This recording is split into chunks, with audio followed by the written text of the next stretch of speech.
Here is the story we have been told in Columbus's travel journal. They were discovered. But there is no such thing as alternative facts. There is something we need to talk about. 3 words that summarize the whole history of humanity. Civilization, colonization, extermination. This is the origin of the ideology of white supremacy. This is me in the middle, and I just want to understand. Why do I bring myself into this story? Because I am an immigrant from a shithole country. Neutrality is not an option. So you best duck, or get out the way. It's time to own up to a basic truth. A story of survival and violence. We know now what their task truly is. Exterminate all the brutes.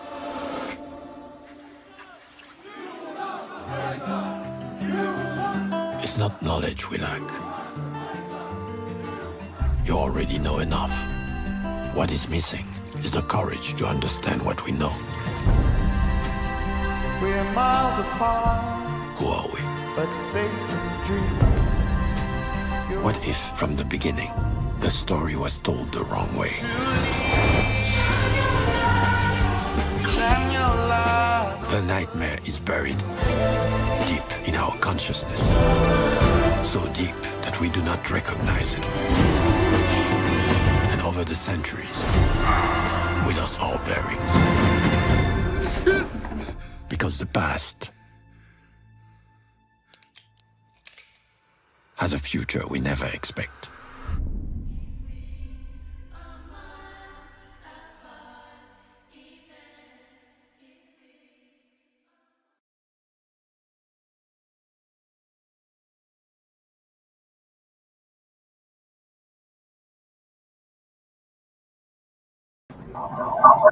Welcome, Yes, sir. Yes, sir. everyone, to the Fourcast.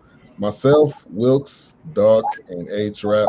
That clip is the preview of next week, which what we will be talking about. That was real.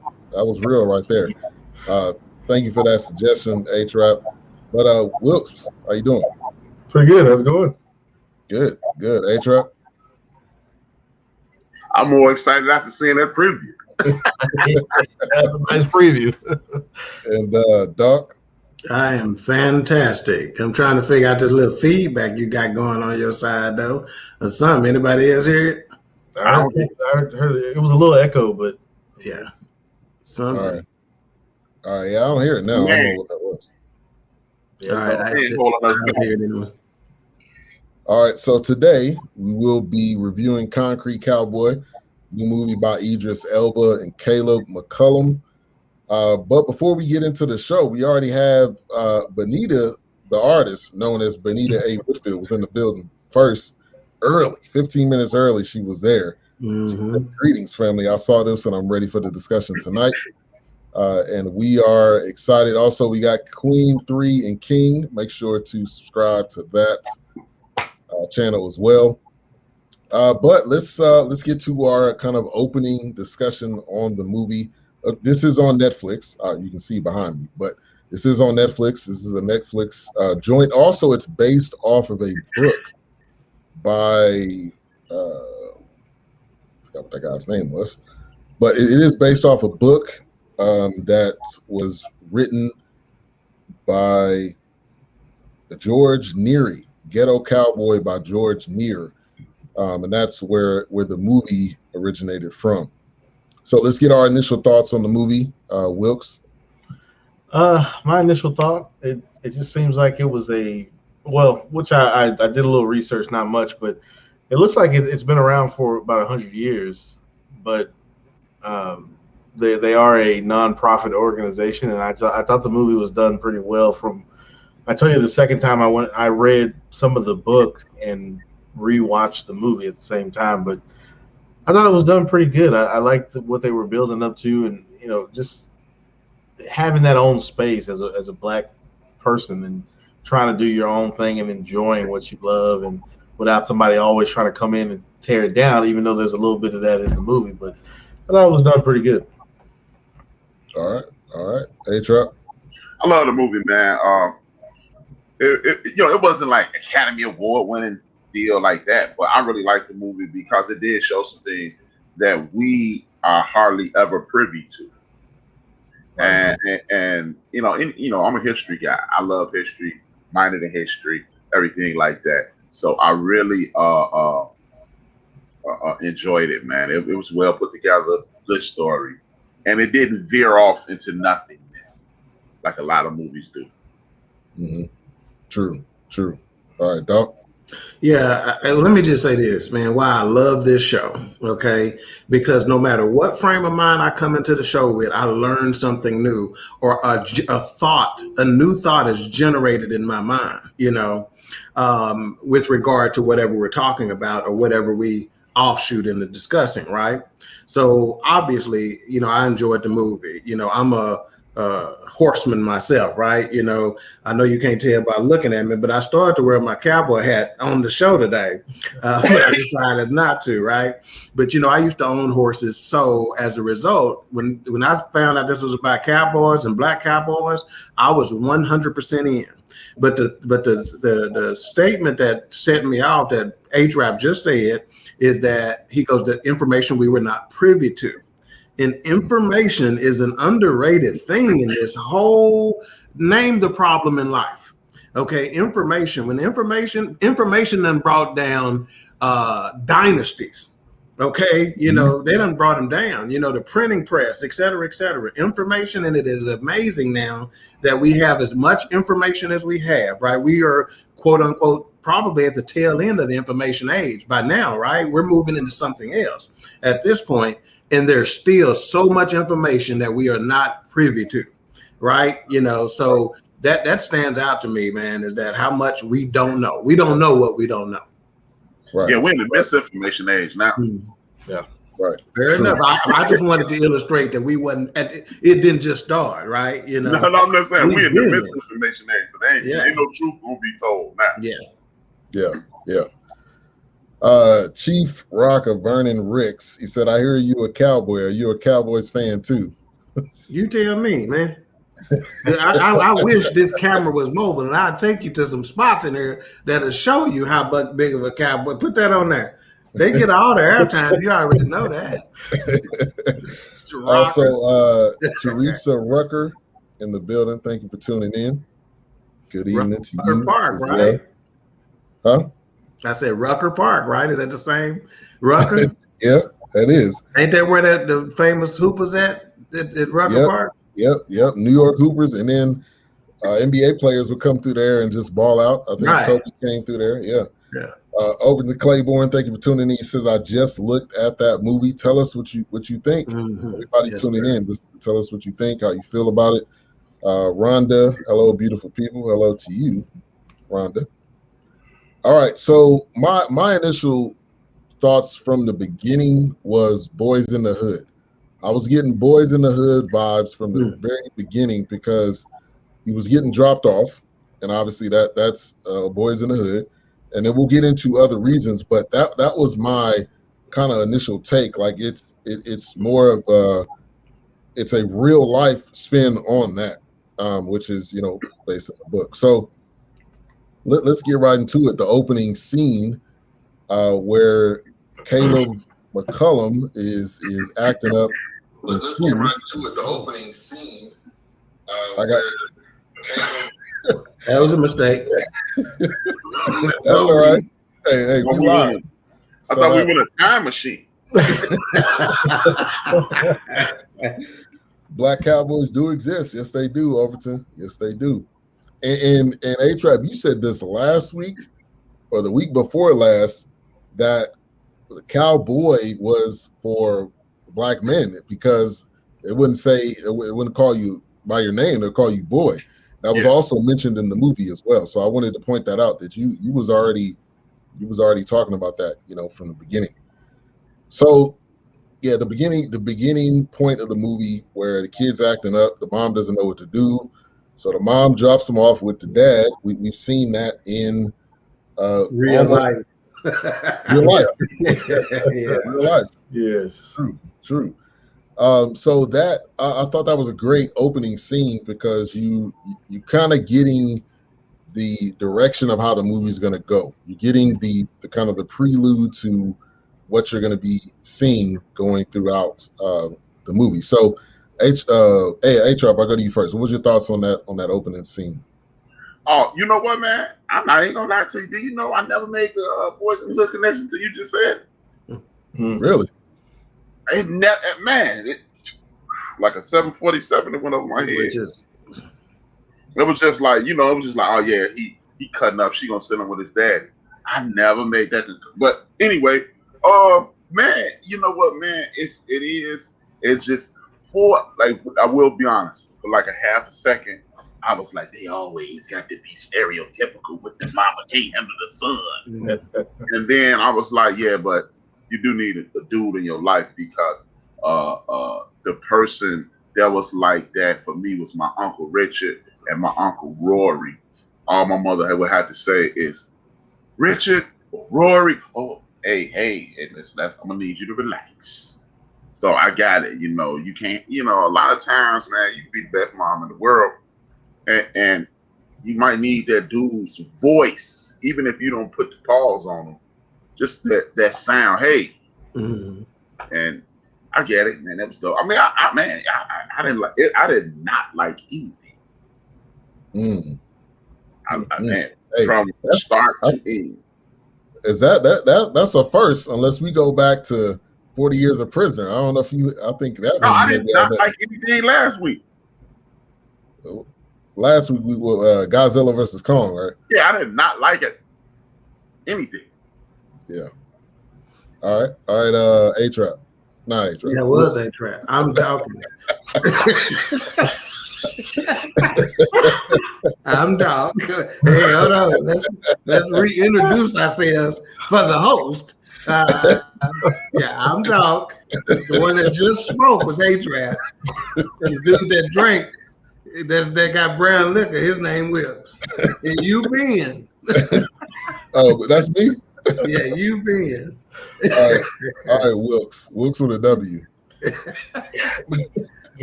Yeah.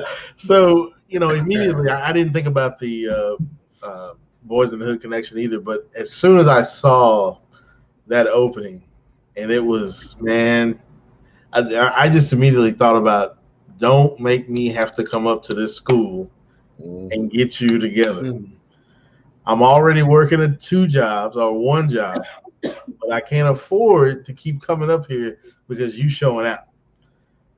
I mean, my mom was the same way. I would hear those things. I will never forget. I actually witnessed one of my classmates getting a whooping in front of the whole school in the cafeteria.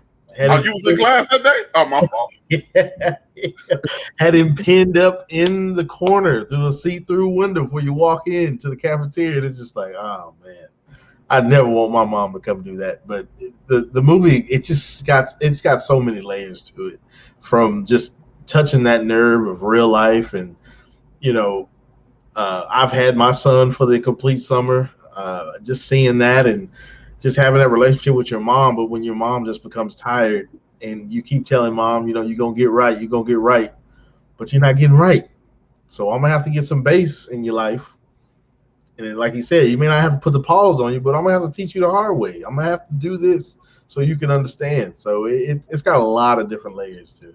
A lot of different layers. Yeah, definitely. And Benita with the comment, you guys can see that. Yeah, me too. I never connected it with Boys in the Hood, Mama Drop Off. I think it didn't connect because it's such a common concept. Send you to your father or your people down south. So let's kind of touch on that. If anybody wants to touch on that comment, which I think that is for the summer. Oh yeah, absolutely. Year, yeah, definitely. Yeah, no. HRap kind of said it, he's, that, because I felt the same way, is that, okay, here go the stereotype, but at the end of the day, some stereotypes got some legitimacy to them, right? Mm-hmm. So it just is what it is. And I'm not ashamed of the fact, and it's not an indictment on women you know, to say that a man needs a man, a boy needs a man to raise. And I don't think that's an indictment on women by any stretch of the imagination. In fact, I want to say in the middle of the beginning of the pandemic last year, that topic came up because we had so much more time to be on Facebook and stuff like that. And somebody wore a shirt, you know, a woman raising the son or something like that. And it got this big brouhaha going, you know, or whatever. So I don't think it's an indictment, you know, on our women to say that, you know, your daddy need to raise you, or a boy, and especially some boys need men. And if you tie that back to the fact that we believe we kings or not, and sometimes it take another king to teach a king how to be a king, right? You know, that's just what it is, you know. So I got that same feeling, you know, that, you know, for a second, you know, that man who go to stereotype, but at the end of the day, it is what it is, you know.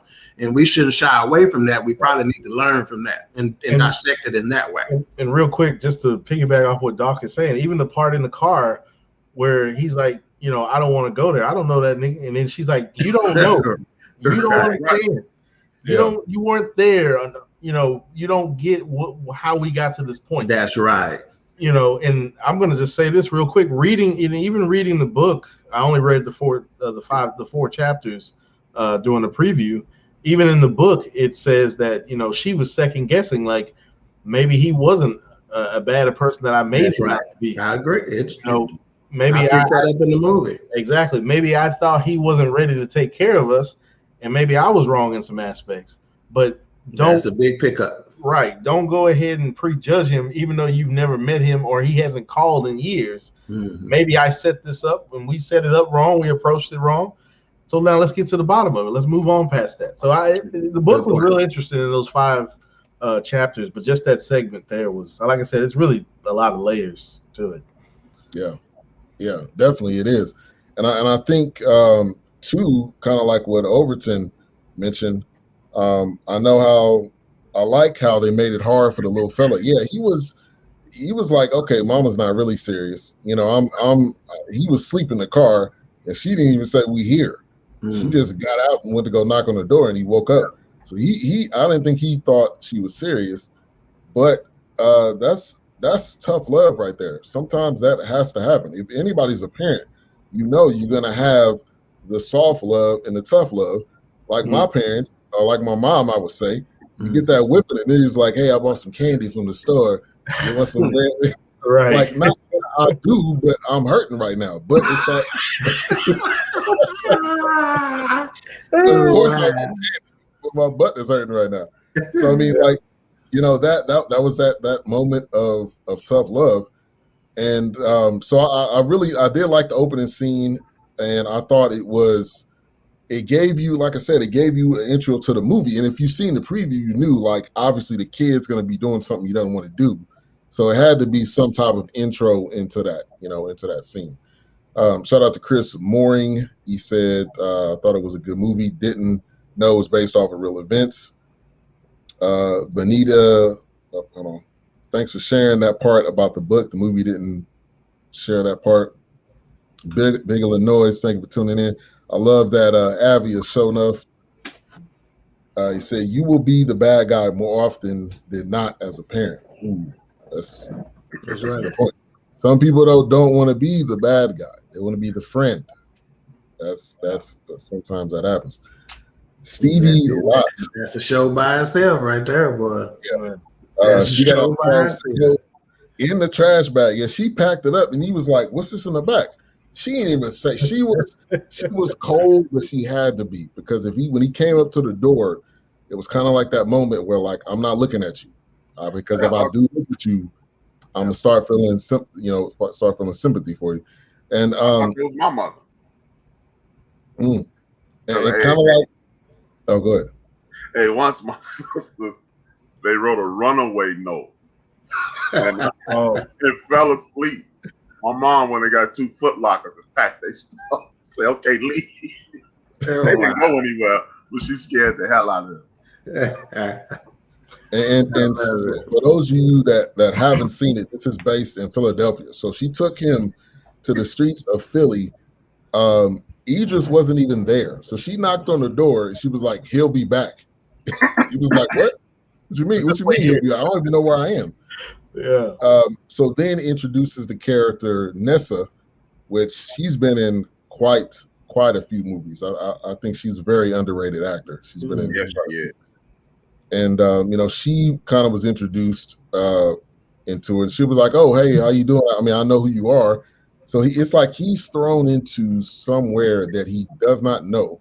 He does not remember, I would say, because his cousin shows up, and we'll talk about that. But it's like number one, he didn't want to be there, but he started seeing people that knew who he was, but he didn't remember who they were. It's kind of like the thing when your parents like, you remember Uncle Elroy? It was like, no, not really. It was like, well, this is a picture. Like, I still don't remember him, but yeah. Right. But that's just that kind of family connection. So then he goes, to kind of to the stables. They're all hanging out outside. So that kind of interaction. And hold on, Big Illinois says Idris has another movie coming out later this year, Cowboy. And kind of the initial scene that you've seen Idris come, the kid walking up to him, you already knew that there was some tension. There was already heavy tension before they even met. And then they kind of pull up and, but before I go into that, I want to say Idris is good Lord, this dude is one hell of an actor, especially his accent, the way he's able to just change it and flip it. To me, I'm always impressed by him, Daniel Coulier, and there's one other guy, the guy that's in Snowfall. The guys that's able to just flip the accents. But kind of, and also I wanted to mention, I want to get you guys' thoughts on this too. The music in the movie I thought was great. The score of it, the having music throughout in different scenes, it kind of brought a little, like a soulful vibe to it, kind of like a jazz vibe to it. Wilks, I know you're a big music guy. How'd you feel about that? I love the Coltrane part, of course. Jazz is my thing.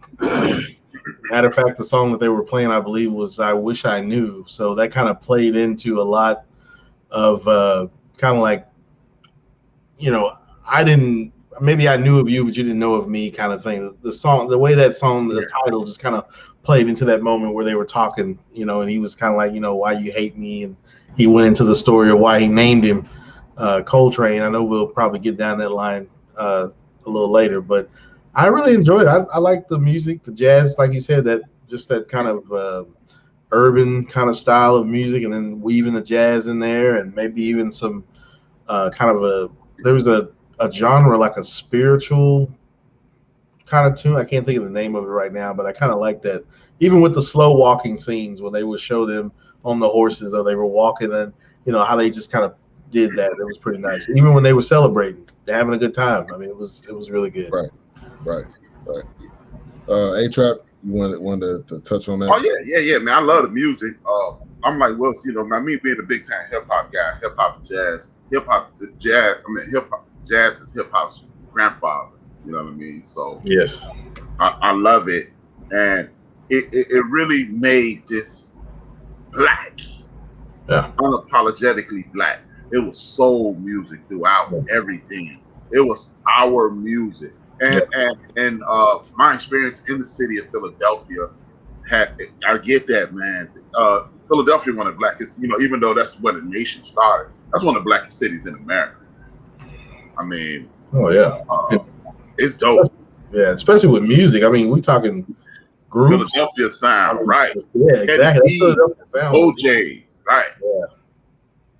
It was big. Man, that hit it home. That was kind of like a more eclectic Spike Lee movie, because Spike Lee, he get on the jazz and live there throughout the whole movie. Right.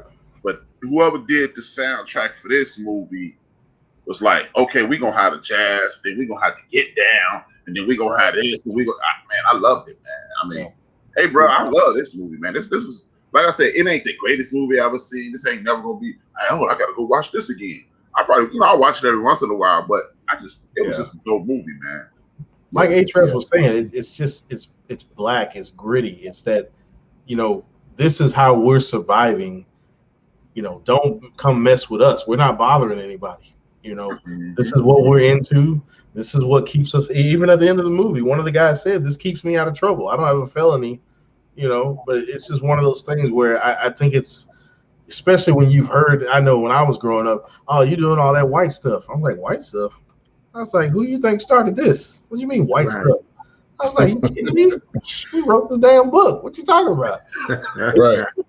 It's like, why we can't enjoy horses? Why we can't enjoy ranch life? Why we can't enjoy irrigation? Why we can't enjoy that?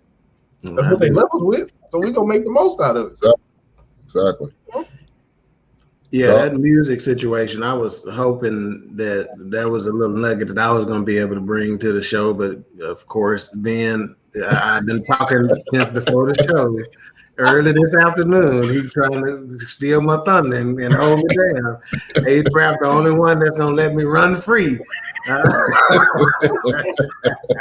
So, actually, from a music standpoint, number one, we all know music tells stories so well, right? So we think about the movies that we have previewed up to this point, and one of the pitfalls of those movies is that they don't do well at telling their story, right? Well, this movie did a much better job of telling the story, and they utilized music to assist with that, right? In fact, little known fact, Idris Elba actually had an EP on the soundtrack. One of the songs in the movie was his. Wow. And this brother done released 4 EPs since 2006, so he got a little musician in him. Then you add on top of that, Method Man is in the movie, so you know he gonna contribute to the score. You know, so yeah, I don't think they could have did it without tying in some music to it. It was just going. It was going. What's going to be the deal? You know, it probably would look weird. I mean, you're in, like you said, you're in the Sound City, Philadelphia. Like you don't have no banging music. Think about it.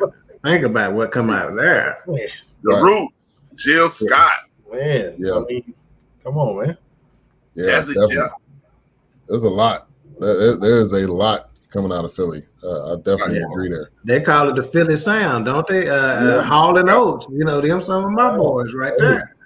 Hall and Oates from Philly too? I didn't know that. I didn't know that. I thought they were. We all learned something. We all learned something new on this show. Just like Dawk said, that's the greatness of this. If you're watching on YouTube, make sure to like, subscribe, click that bell. If you're on Facebook, make sure to like and share. If you're on Twitter, make sure to like and share or retweet. So make sure you do that and support us. All right. So as we kind of go along, Dawk, I'm gonna actually hand it over to you. What's the next point in the movie that you that you want to go into? Because as I keep saying, we were about to go there, and I had to refrain from doing so. So it's real early on, right? She drops him off, trash bags. He'll be back. Nessie say, "Oh, he around the corner at the stables or whatever." Kid walks around there. It already shows you what they're all about. It's a Friday night or whatever the night was, right? They sitting around the fire, smoking cigars, listening to music, telling lies, telling truths, and when he first recognized him and he you could tell Idris was kind of the dude, right? Because he shut the whole thing down. Hold up a second. I got to deal with something right quick, So I dug that. I thought that was a nice exchange and, a great way to start off this situation. Great way to start it off. Definitely. So then they come in the house, and he's like, if you're gonna stay here, the door closes right off the bat. Right off the bat. It was rules. It wasn't even like, hey, how was your day? Yeah. How's your mom? How's school? It was like none of that. Like he knew why he was here. She ain't called him. They ain't told her she didn't call him and told him nothing. When he looked surprised, didn't he? Like, oh, that's my son. I didn't get that. You know what? I think it was just I'm sorry. No, go for it. I didn't get that. I thought his daddy's. I just assumed his mom was like, he in trouble again. I'm dropping him off at your house for the summer. Bam. It wasn't no. What we gonna do? I think he was like. I think they were in contact. Mm-hmm. I think it was just one of those situations. He was the only one that didn't know he was on his way to Philly. Right. And how long is the trip from Detroit to Philly? Probably 8 hours. because So it's she was 12 driving. in Chicago. She left school, so she already had his stuff packed. Yeah. She left school, so she came to pick him up with the bags Packed. Yeah, well, she got Packed. You call that packed? That's a month. Yeah. That ain't packed. She had his bag stuff. Yeah. I think she already did that in 5 minutes. I think once she got that call from the school, that was it. I think. Yeah.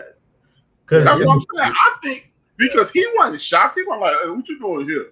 He was like, and that's why I believe that's why he came in the house like, get mad as you want to.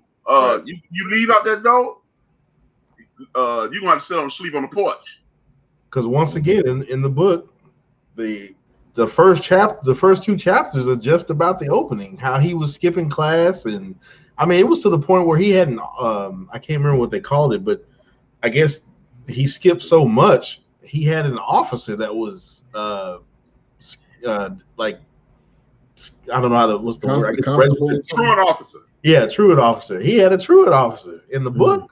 And he said the only reason I was deleting voicemails from the principal. I was tricking the truant officer, but he said the only reason I got caught because I was riding on the back of the school bus, acting like he had been to school, but he had been to school, so he had been in trouble. You know, the book was telling all that. I mean, the first 2 chapters of the book was still at the school.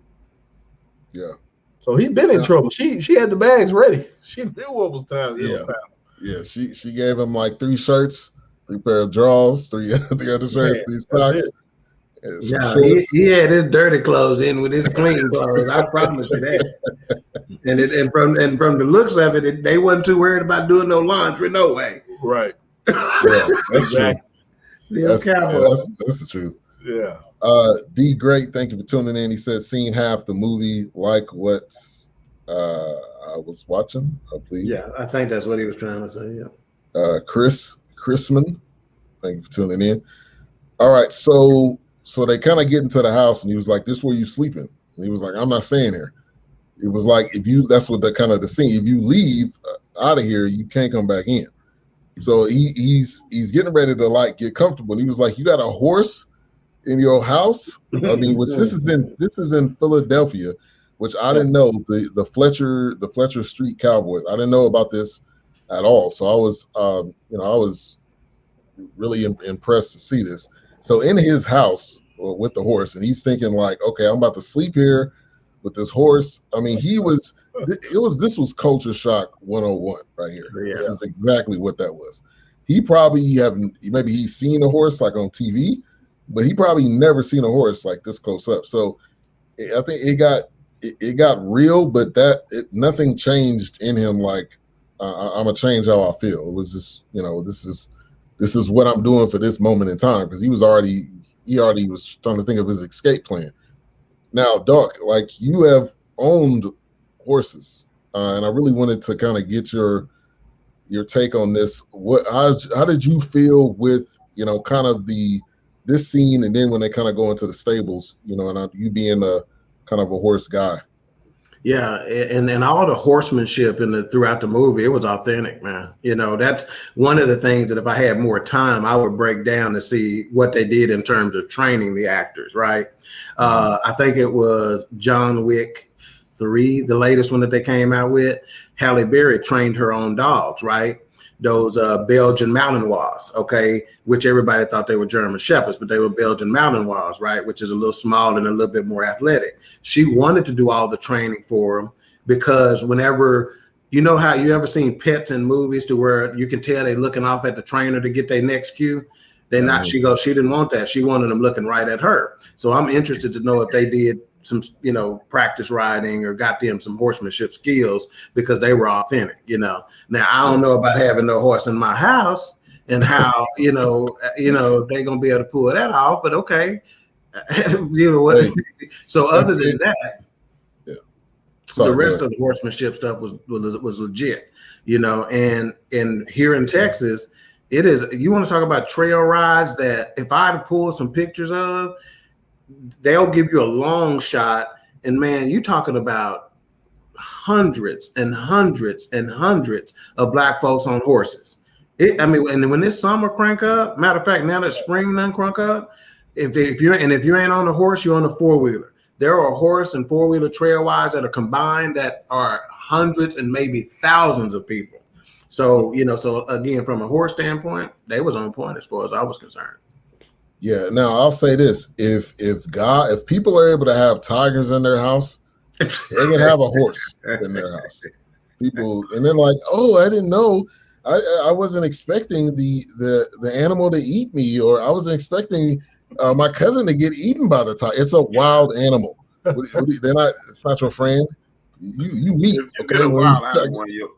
If you get an animal that don't understand English in your house, whatever happened to you happens.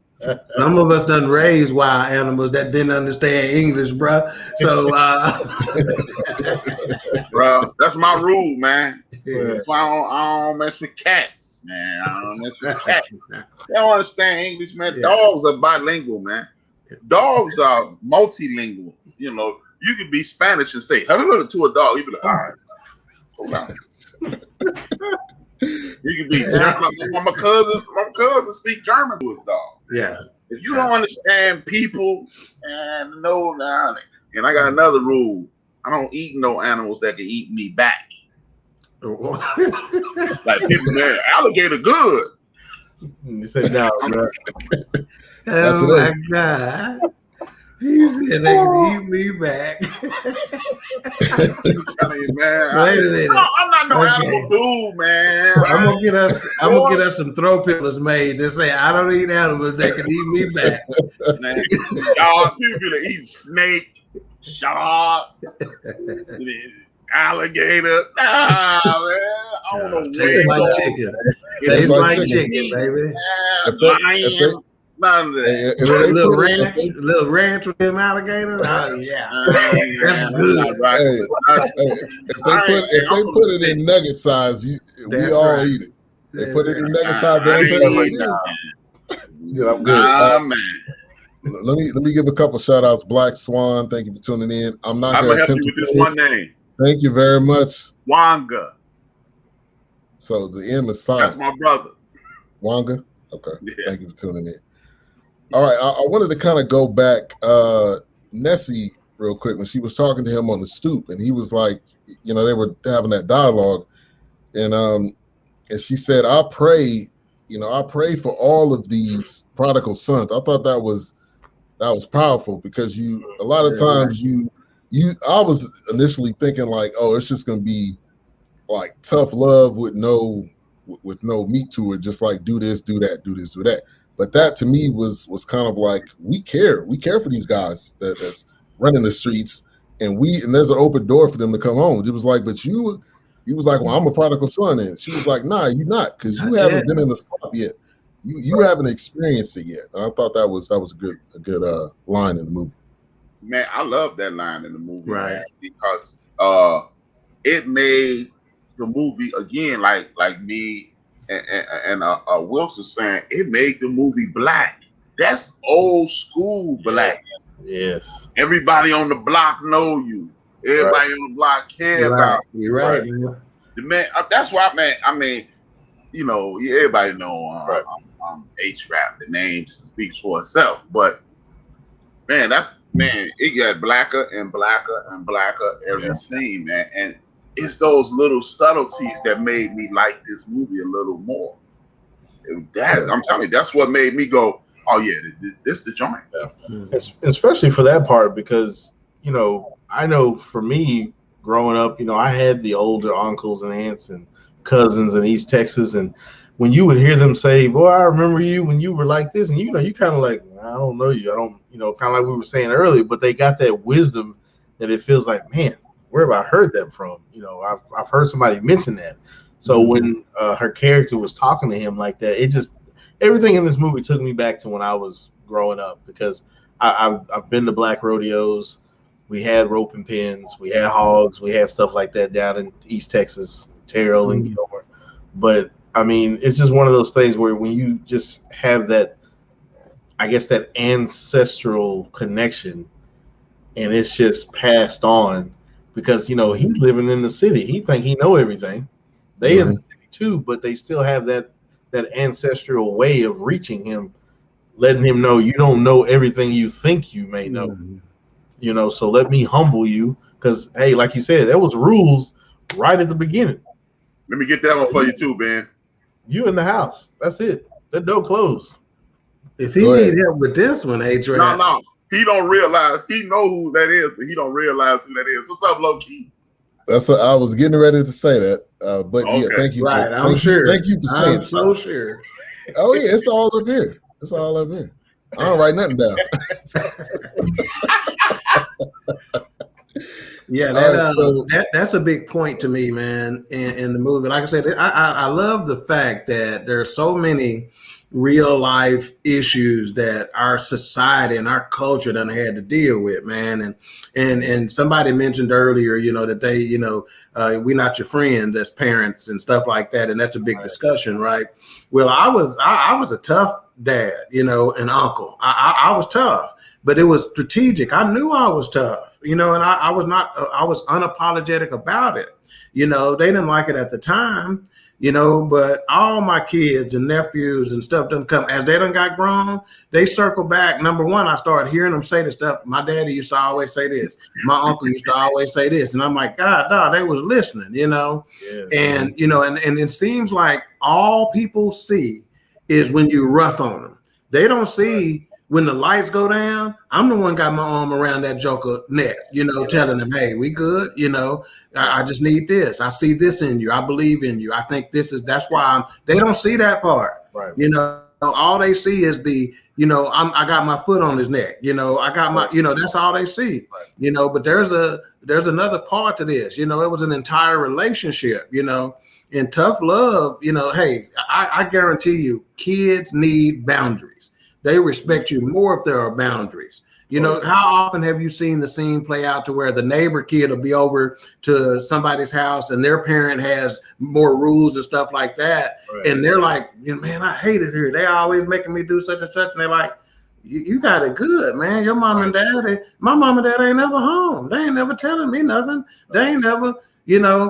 So again, boundaries are extremely important, and they are wanted by these kids, man. So, I really appreciated the tough love aspect of it. And you didn't hear nobody in the movie ever talking about you too hard on that boy. Right. All they did was tag team. Let me get some of this. Let me help him. Okay, now I got this. You hear him talk about, I got this one. The dude that was in the wheelchair when he wasn't getting the scooping the poop, and he wasn't doing it right, and he was, one shovel at a time as opposed to using the wheelbarrow that's right there. Yeah. He like, let me get this one. And he didn't. And he took his time with the kid. He sat there. He talked to him. He took time with him, and like, no, you're gonna get this. Yeah. So I love that aspect, man. I just want to park right there for a minute. I picked my son up last week, and he'll be 17 this year in July, and he had some interesting high school days. But he told me in the car, he's like, man, I understand what you were trying to tell me all this time. And it's like, yeah, because in this life, this is your training ground at this moment. Mm-hmm. If you don't want to be at school, then you need to drop out, get a GED, and find somebody job somewhere. But you're not going to keep making your mama crazy. Mm. You're not going to making her crazy. Hold on. You said find somebody job somewhere. Right. That's some black parenting fight. You're not going to make me crazy because I'm good. I done told you what I got to say. I'm not going to repeat it. What you're not going to do. At the end of the day, it's on you to do what you have to do. Right. So it's rewarding when he comes back and he says, Dad, I had a good week this week in school. Right. It was good to be back. I really enjoyed it. I was asking questions. I was like, and then he said, man, I know you would be proud of me. I said, Andre, I never stopped being proud of you. Mm-hmm. I was like, I'm always proud of you. I'm just trying to get you to tap into that potential. That I know that's there, man. I was like, you've got more power than you realize. I was like, when the teacher says, you know what, I'm gonna trust Andre to go handle this. Andre, that's power right there. That's right. Because they're gonna trust you to come back with that change, or they're gonna trust you to come back with where they told you to go. You didn't stop. Maybe you did, but you knew you were on a time schedule and you came back. I was like, I never stopped loving you. I never doubted you. I just wanted you to get out of that muck, and I wanted you to understand that it's always been in you. I never. I was like, think about the kids that, like Dawk said, think about the kids that don't get that hug or that kiss from their parent, or that parent said, "I'm proud of you." Oh, what you do at school today? Oh, they didn't ask any questions. They never asked them that. You know, so it's one of those things where I told her, I was like, Andre, I never stopped doing that because my parents didn't stop doing me like that. Just because you fall to the wayside or you make a mistake, that doesn't change how I feel about you as your parent. Yeah. I was like, I could be your damn uncle. It don't matter. I'm not going to stop caring about my own flesh and blood. Right. I just want you to tap into that potential. Right. And Andrea hit it on the head. She said it takes a village these days with these kids. Hey. It done always took a village. But at some point, somebody somewhere done made the village a problem. Yeah. You understand what I'm saying? That one, you can't tell my kid that the first one who opened their mouth and said this. I don't know if it's, and again, HRap said every now and then he about to say something and hit on something hard, and he goes, you know, I don't really want to go here. I don't want, you know, we'll be like, no, come on with it. That's what we're here for, right? So I don't know if it's because we were young when we were having our kids to where some of the single parents, mothers and fathers or whatever got in their feelings about, you know, hey, wait a minute, the neighbor saying something or my uncle saying something or my whatever. It ain't never been, it ain't never been no problem like that when we was coming up. And guess what? If my cousin that lived across the street, my older cousin, if we end up getting a whooping when we were staying with him, guess what was going to happen when you got to the house? Right. You was going to get another whooping. You wasn't going to go back to my cousin or my uncle or my auntie and say, why you touching him? Shoot, the neighbor lady or whoever down the street, hey, ain't you Miss Wilma's son? Thank you. Ain't Richard your daddy? You know, and they just putting eyes on you like, hey, we see you. I dare you but at some point, somewhere, we took the village away. We put handcuffs on the village to say you can't touch mine, you can't say nothing to mine. Right. Hey, Dawk, if they did ask, they want to know how bad they beat you when you got home. Right. Yeah. Right. Exactly. The last beat good enough. Like, oh, you still breathing? Yeah, really. And I'll say this to piggyback off of Black Swan, where she said, like, it takes a village if you're in a 2-parent home or not. It's not just limited to just if you just have a mom or a dad. So it takes it regardless. Like, Dawk, you know, my uncle, the people that tuned into that show, he was very instrumental. But you know, he came from like a standpoint of he went through law school. I worked for him, but I learned like skills that I still use today, like how to properly talk on a phone call, how to use a fax machine, like how to do things that like that maybe my parents didn't necessarily do, but he was that person. So I just wanted to bring that point up that it doesn't need, if you got a 2-parent home or you don't need the village. No, you still need the village. You got uncles and aunties that has wisdom and knowledge that can impart on you for your future. Go ahead, HRap. To piggyback off what Wilks said, I had that same situation with my son. I got my son. They tried the riddling thing with my son. He overactive. He has ADHD. I came home. I say, BJ, they think you stupid at the school, man. He went from a C and a barely passing D and barely passing student for all A's. He come back to me. Ain't you proud of me? I was like, you don't even thought you was stupid, not me. Right. I said, BJ, I knew you was smart. I kept telling you was smart. He was like, oh. And now he walked away. Oh, I'm smart. I'm like, dude, that ain't new. Right. And it's tap into it. Yeah. Right. It's pulling that potential out of your kid. You know that they have. That's it. Yeah. Right And for me, man, you know, it's a couple of things here with my kids. I applied a type of pressure because I had experienced the world. Right. I'm a parent now. My kids are growing up. By the time they 3, 4, 5, 6. I done got a good dose of what this real reality is about. And these bills coming every month, and you got to put food on the table, and you got to keep cars running and all that other kind of stuff. So I put a kind of pressure on them that said, it didn't matter what life put on you. I'm going to put so much pressure on you here. That pressure going to be so easy. I done had my daughter done call me, folks. I laughed at one of my bosses. I shouldn't have, but they were trying to come at me. And I'm like, you don't know who my dad is. That ain't nothing. You know, that ain't doing nothing to me, you know. So it's applying that pressure. And for me, I'm still a part of so many villages, but I have to do it in a different way, right? So now instead of coming at a kid with discipline, I just come at a kid with positivity. You know, whether it be at the barbershop, which is a number one place to do it. I love when a young kid come in the barbershop. I immediately start pouring into that joker. You know, hey, what you looking like at school, young man? You know, you playing in it athletic, what your grades looking like, you know, how you getting along with your you know, and talking in that way, and just telling him from somebody who he may have never laid eyes on, hey, this is important in life, man. You know, do it like this. I want to see you do it like this. And then I may turn around and pay for his haircut. Or say, hey, I want you to take your mama out to lunch after you get your haircut. You know, something like that. Just pour into him and empower him as to who he is, you know. Definitely. Yeah, that's big. That's big stuff. Yeah, that's big. I just asked the little boy 2 weeks ago when I got my haircut. Well, it'll be 2 weeks Friday. What you gonna be when you grow up? And his father's like, big question. Don't ask that no more. That's right, man. That's what big question, man. Yeah.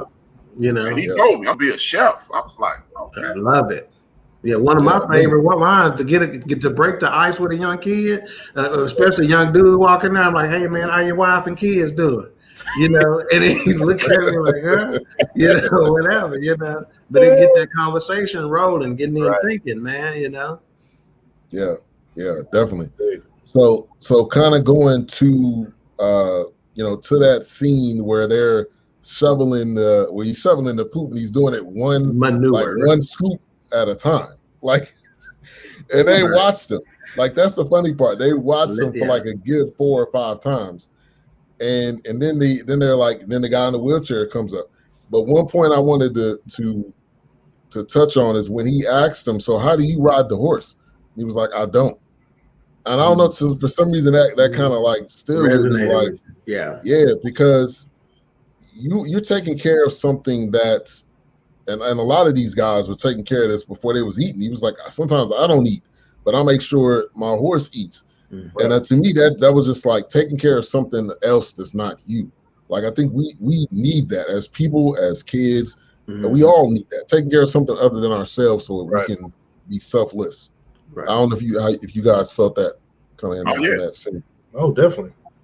Yeah, no, and to me that there's a even bigger point with that is that sometimes you pour into something that you're not necessarily gonna get something out of. Do you know how many seeds we done planted that we'll never get to see grow?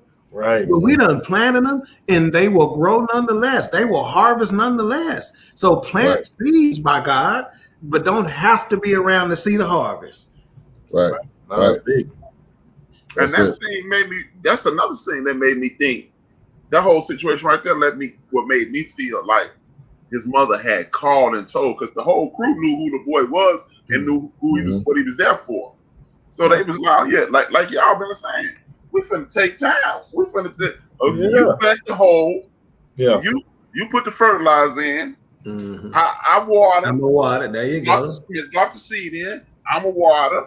Yeah, I'm gonna come pull the weeds. Yeah. Wilks gonna go trim it. You know, you know, he gonna And something else that made me think about is like when I've learned recently, and I've said it on the show before, that in Africa there is no aunts and uncles. They're just your parents. Everybody is your parent. Yeah. That's why you meet an African. Next time you meet an African person, ask him his whole name. He gonna give you 6 or 7 names. Let's go to the cousin that pulls up, which this is kind of parallel again to Boys in the Hood. You're right. Because the cousin was Cube, right? That was Doughboy, yeah. Doughboy, yeah. I mean, he was the gang banging cousin, if you will. No, he was just a homie. Because remember, I don't think they were related. His mama was like, "I see your fine ass daddy." That was just his homie. Same difference, though. Yeah. So exactly. he pulls up and he was like, "Hey," and what was it? Smush. Smush was his name. Great character name. Great character name. Really. And he kind of pulls up like, "Hey, I ain't seen you in a minute." He didn't really realize who he was, and then he realized. So he takes them out. You know, they hanging out and they doing these things. And then the dad immediately again putting his foot down, like, "I know who you are." And this goes back to, again, great points with the dads and parents. Like, I don't need your influence on my kid because also he was still in impressionable, and he was already doing his thing when he was back at home with his mom. So that again goes back to, I think, HRap, like what you said, is that he did know, so he was already kind of setting up. He knew what he was going to say to this kid, but when he pulled up, so I thought that was an interesting, kind of connection that they had. They end up driving around, end up smoking weed, and eventually, he was going to be tried to be led down a path that the dad knew, HRap, that's the name that he knew he didn't want his son to go down. So, who wants to touch on that? Yeah, just like in any other, I mean, this is the dictionary definition of why you need your father, because your father understands what's going on out and around you. Like your mother loves the hell out you. She gonna protect you. She gonna fight the grizzly bear to keep it off you. But at the same time, your mom will see you shoot the Pope and be like, the gun just went off, But your pops is gonna be like, the hell you shoot the Pope for, man? Hang on down there, man. I know what they down there. When I was 16, I mean, down there trying to get me to shoot the Pope. Come on home, you ain't shooting the Pope. Right. Yeah, that's it, man. I'm never. It just never ceases to amaze me, man, that these movie reviews come up with what they come up with, and when we talk about what we talk about, and I'm telling you right now, man, if we got an opportunity to get interviewed about this show or do promos for this show, it ain't what you think when you come on here. This is not your typical movie review. I guarantee you. So when you talk about how fathers see it in a different way, man, our perspective is just different, man. It ain't, and see, understand something. He did not say it was better than what mama did. He just said it was different, and so it's different, and that different is necessary. Okay, but we see it completely different, it mainly from the perspective of, I did that. And boys have a different challenge out there. It's a very different challenge. In fact, just past weekend, a young kid who just signed with Wyoming University, a full ride scholarship, got killed this weekend at a hotel party. Okay, 18-year-old kid, same situation, about 30 kids there, some pressure, probably started talking about each other. Ain't nobody been taught to go home. Ain't nobody been taught to back down, live another day. Gun gets fired. A story we done all heard too many times, right? Yeah. And now the new chapter in your life that was about to start. The rest of your life, the future, is over with for not just one, but for two. The dude who pulled the trigger and the dude who's now 6 feet under. Not to mention all the families attached. Right. So true. All right, so at this point in time in the show, we're going to go to, I haven't made the intro yet. I need to work on that. But the brown liquor segment. Just a really quick segment, nothing crazy, because I still want to get that Everest whiskey for next week after we talk about exterminating the brutes. So we're going to save that. But we might not need to be drinking that when we talk about that, though, man. Well, I think I need to be already with that one. I think I need to be wide open for that one. But some amazing things, really. I don't have my bottle with me, but it was really, I mentioned last week how big we've allowed Louis Vuitton and Moet Hennessy to get big, that they become conglomerates of pretty much off the backs of black entertainers. I mean, even before then they were wealthy, but now you've got more of our people modeling for them. I mean, drinking their alcohol. I mean, they're in music videos, they're promoting, they're sponsoring. I mean, I don't know if Hennessy has sponsored anything that, that of blackness. I don't know where their views are about certain things in the black community, but it's just amazing how they continue to get big. But pretty interesting, stuff that I read. Richard Hennessy wasn't really much about him. Some joker from about 1700s, nothing big. But it was a pretty good read on how Louis Vuitton and how Moet Hennessy just formed this power, this power team of just. I mean, their hand is in everything. I mean, from modeling to home design, I mean, it's just ridiculous. Even movies, like they have influences on Hollywood. Like it's a big French-based company. It's pretty interesting, and I think they go by LVMH is the abbreviation, but it's pretty interesting stuff there. But it's pretty crazy. Well, let me say this: as the creator and designer of the brown liquor roundabout, is what it should be called. I'm gonna do some on the air producing. Right? It's a big radio no-no, but one of the most powerful radio stations in DFW does this all the time. They produce on the air. And I'm telling you right now, this brown liquor segment, this is what I want you to start doing. You out of East Texas, Wilks? Your people out of East Texas? Yeah, my people, yeah, out of East Texas, yeah. Which city in particular, or town? Because I don't call them cities. Huh? Gilmer was the beginning. Oh, Gilmer. Oh, yeah. That's why you can cook. That's why this boy can cook. You hear me? He out of Gilmer. Okay, so check this out, right? So when your brown liquor segment, I love the facts about the liquor and stuff like that, but what I want is your uncle perspective on it. The one that's going to sit out of Gilmer sitting around, that's the one that's always drinking this whiskey. Yeah. That's what I want on some of these things, but he going to say about it. That's what my thought process was on this brown liquor roundabout. Come with it like that, Gilmer. I want you to put the smothered oxtails on it. We got a lot of Chicago folks on there that may not be hip to some of this stuff. I love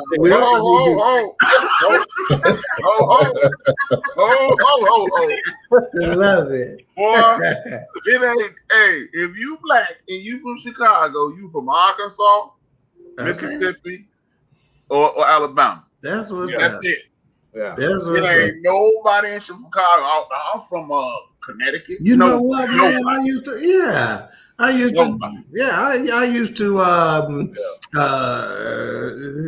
conversate with a young lady that was out of Arkansas that was from Chicago. You was trying to figure out a long time to figure out what word to say. I had an entanglement with a young lady. Okay, hey, boy, Chicago, God did like this in the South and just dropped everybody in Chicago.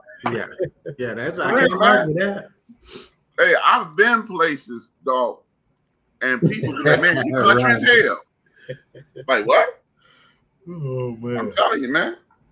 Rhonda said, don't play. Rhonda said, don't play. Hey, I told you. Let the food taste food. Hey, West side of Chicago is North Mississippi, Chris say. I'm telling you, dog. Yeah, I love it. Don't think of Chicago as this big hoity-toity fancy town. Yeah. Boy, you come up here, I'll take you for the best pork chop sandwich in the United States of America. And pork chop sandwiches, please let me do that. Please. Wow. We coming. I'm going to tell you like this. That's going to happen sooner rather than later. Yeah. I'm coming whether the rest of the crew want to come or not. Hey, man. I'm telling you. Hey, man, one thing about Chicago, y'all, I'm telling you, you know how you got some good, I done been to Texas, man. There's some good eating down there. Last time I was in Texas, they gave me a whole boatload of food for like $5. Yeah. Look, like this. We was kicking it in Texas in Dallas on our way to Phoenix. We hung out for a little while, and we went to this joint. I don't even know the name of the joint, and they gave us some surf and turf for like $8. I ate some there, and we ate that food until we got to Phoenix. And that's how good the food is in Texas. And let me tell you something. Chicago is second to no city on earth. We're going to find out. And I might have, just in case I might have enough airline miles for everybody to get there if we need to Southwest. So let's get that. Come on, Jeff, hit your boy, man. Jeff Fox, he said I'm coming to Chicago next month. Holler at your boy, man. Nice. Rhonda, I'm here by way of Lexington and Kentucky. You need some help with that. Just ask for help, man. That's the problem. We're talking about raising young boys. If you need some help, man, say something, man. Go ahead. Tuscaloosa. I would say I knew how to pronounce it. I was just saying it ass. It looked like Chachula. That's what I was gonna say. That's what it looked like. Wakanda, man. Come on, man. This ain't T'Challa. What are you talking about? That's what it looked like. I'm sorry. I say what it Jeff, looked like. friends on Facebook, hit your boy up. I'm telling y'all, man, you will get put like this. I got a cousin. A lot of my family moved to Oakland, San Jose, right? Mm-hmm. I got a cousin. He watching now, and he came here and we was chilling. I took him to this place where it's this one sandwich called Italian beef. They only taste as good in Chicago. They all over the country now, but if the Chicago wall, they got to get on it. But I took him there around 3 o'clock, 3 o'clock. It was lunch, and he loved the sandwich. And it's like 9:30, 10 o'clock. He was like, "Man, that Italian beef sandwich was something else, man." And I was like, "No, it was 10:45." And I was like, "Hey, man," I said, "You want another one?" He said, "Yeah, make sure you take me tomorrow." I said, "What you mean tomorrow?" Right now. We can go get it now. He's like, "It's closed though." I said, nah. We need to go now. He said, "Why?" I said, "Put your shoes on. Let's go now." We jump in the car, zip on down there. On the way there, he go, "Why we hurrying?" I said, "Cause the line about to get long." He's like, "Man, get out of here." Man, we got there. He ordered his food. By the time they handed him his food, the line was out the door. He was like, "Well, would they hurry up to his clothes?" This joint don't close, man. It ain't no point. They just getting out the club. Right. Mm-hmm. No, dog. It's just that's when they put the movie in. You know? Wow. Hey, if you started up in Chicago because you broke. What you saying, Jeff? He talking about my entanglement now, man. That ain't on me, Jeff. Y'all, man, come on up here, holler at your boy, man. Yeah. Hey, we coming. We got to. Yeah, I like seeing one of y'all suitcases on the way back. I love Texas. Yeah. Oh yeah, you come here. And don't worry about no place to stay. I got 3 bedrooms for you to choose from. You in Dallas? Yeah, a little east of Dallas, Forney. So yeah, I got a cousin named Terry. He live in Dallas. Okay. Or somewhere around it. Yeah. Cousin named Terry to live. You said that. Look, cousin named Terry to live in Dallas. It's Terry Smith. How basic is that? Yeah, wow. Really.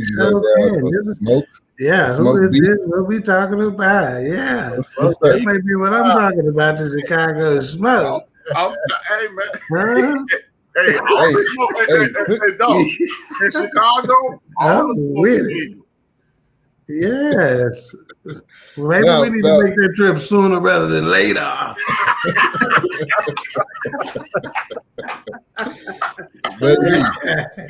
Maybe. Hey, grab Joe from Houston, from Chicago. Grab him on the way up here. Oh. Hey, he had to come out. He had to come up here. We're not going down there. Wow. Yeah, that's right. Yeah, he come here first, didn't we? Yeah. He can catch that Greyhound or a bullet train or something. The bullet train. Get up here. Yeah. All right, so Joe big time. He drive a Lexus. Oh. All right, we kind of going through segments. This isn't officially. It is your non-official, but official segment. What's the beauty of the movie? I guess we call it beauty of the week. What's the beauty of the week in this movie? I'm gonna have to, because I didn't get to check this young lady's age, so we're gonna refrain from that. You know, so what's wonderful about it though? Okay, so she was an attractive young lady, right? You know, the female cowboy, and as a cowboy, when I see a black female cowgirl, anyway. But what I'm saying is that actually, if you watch the entirety of the movie and credits and all that other kind of stuff, you can tell she was actually one of the real cowgirls of Philly, you know. So she was actually legit, you know. So I'm gonna have to give her my beauty of the week, and I am going to put on there the caveat of this is the age appropriate beauty of the week. We keeping all the cowboy clothes on and everything. So just in case. You know, don't come after me. I'm gonna have to interject and put a slash on Ivan's beauty of the week. I know this Ivan's segment. Yeah, now go for jump in. The girl who wouldn't let him move in. That's who I thought. Oh, yeah, you right. You are right. That's who I thought about that too. and got a little hood with her. Oh yeah, I was feeling that. buddy. Yeah, so And the she beauty was of the week. going too. So I got ain't it the Jet Kids and then the regular Jet. So I'm gonna put the other one in the Jet Kids. And the one who said he can't move. She the beauty of the week. Yeah, I'm taking the one HRap just talked about. She going to Chicago with me. Hey, she was You talking about Niecy? Bad. You talking about Niecy? Poking that thing out. Yeah, I don't know which one. The one that The one that come in the house. Smush sister. Ain't she Smush sister? Smush Okay. sister. Smush girlfriend. She was No, poking that's that that thing out. one that That was his his sister. sister. I think that was his sister. Did they ever say what her name was? Don't matter, Will. Project girl. Don't matter, Will. Hey, I'm trying to look it up for you. I was gonna say Paris. What? Hey. Project Girl 1. Exactly. Yeah, All right, so let's kind of change gears. Go to the scene where Hey, Ben. what? Preview. Yeah. The preview for next week. We got your eyes glued in. Here is the story we have been told. In Columbus's travel journal, they were discovered. But there is no such thing as alternative facts. There is something we need to talk about. 3 words that summarize the whole history of humanity. Civilization, colonization, extermination. This is the origin of the ideology of white supremacy. This is me in the middle, and I just want to understand. Why do I bring myself into this story? Because I am an immigrant from a shithole country. Neutrality is not an option. So you best duck. Or get out the way. It's time to own up to a basic truth. A story of survival and violence. We know now what their task truly is. Exterminate all the brutes.